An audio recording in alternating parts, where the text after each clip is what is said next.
Dominus vobiscum, sequentia Sancti Evangelii secundum Lucam.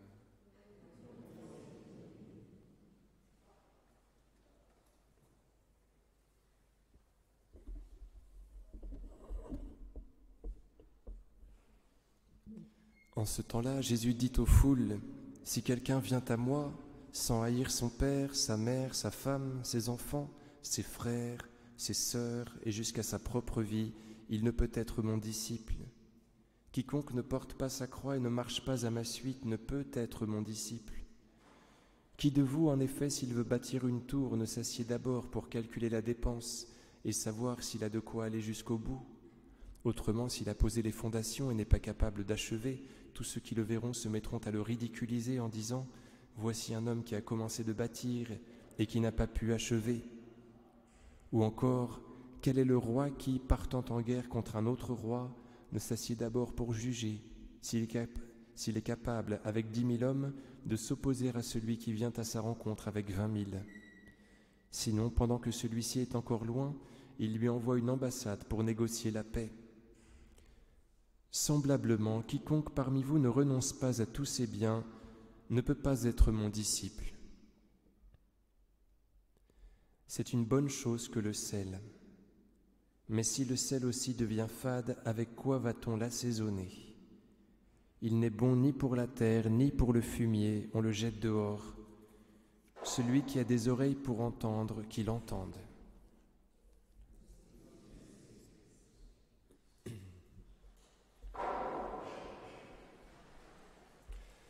Au nom du Père et du Fils et du Saint-Esprit, ainsi soit-il. Chers amis, il faut rester sel. Le sel s'affadit quand il est mélangé, quand il n'est plus pur, un petit peu comme les autres aliments, ils perdent leur goût s'évapore. Le sel, c'est pareil. Restons purs, restons avec Jésus, ne nous mélangeons pas pour être toujours bon sel pour nous-mêmes et pour les autres. Le Seigneur nous donne ce goût-là d'être avec lui, de rester avec lui. Respectons-le. Quel bonheur de rester avec lui, de rester bon sel pour la terre. Et j'en viens à ces deux mini-paraboles que Jésus nous livre juste avant de nous avoir parlé du sel, de nous parler du sel.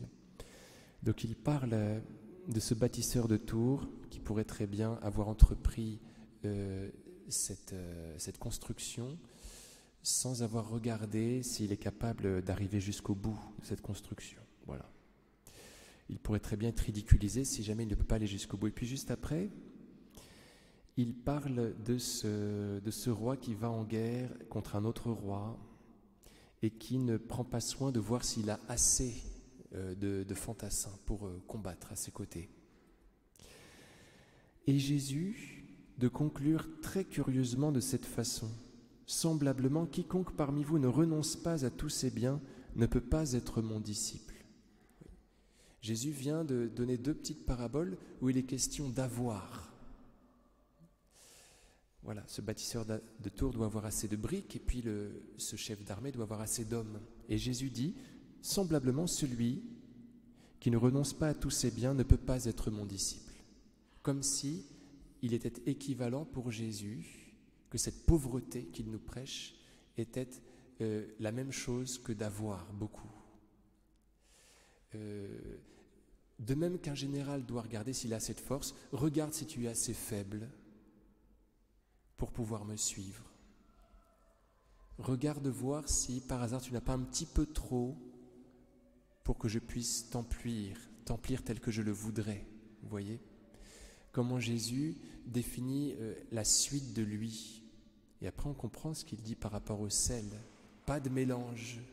Je veux que tu sois sans rien, sans force particulière, pour que je puisse t'emplir et pour que tu puisses faire du bien. Au nom du Père et du Fils et du Saint-Esprit, ainsi soit-il.